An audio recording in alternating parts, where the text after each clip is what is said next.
फक्त तिकीट द्यायचं काम नाही केलं बाळासाहेबांनी, तर त्यांना तिकीट दिलं, त्यांना ताकद दिली, त्यांना बळ दिला, त्यांच्या मागे ही कार्यकर्त्यांची फौज उभी केली आणि त्यांना निवडून देऊन आणून आज एक वैदू समाजाचा, एक कोल्हाटी समाजाचा, एक वडार समाजाचा जर नगरसेवक निवडून आला असेल तर ते फक्त आणि फक्त बाळासाहेब आंबेडकर आणि वंचित बहुजन आघाडीच्या ताकदीमुळे झाले।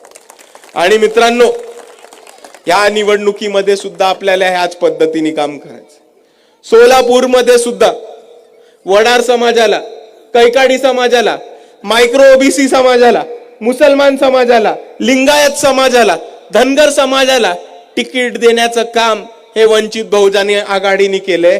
आणि मी तमाम वंचित बहुजन समाजांना एवढीच विनंती करतो की आज आपल्या बरोबर उभा राहणारा, आपल्या सुखादुखामध्ये उभा राहणारा, तुमच्या आडी अडचणीमध्ये, अन्याय अत्याचारामध्ये उभा राहणारा आणि नुसत्याच कठीण काळामध्ये नाही तर निवडणुकीच्या वेळेमध्ये आपल्याला तिकीट देऊन आपल्या समाजाचे उमेदवार निवडून आणणारा अख्ख्या महाराष्ट्रामध्ये एकच पक्ष आहे आणि त्या पक्षाचं नाव आहे वंचित बहुजन आघाडी।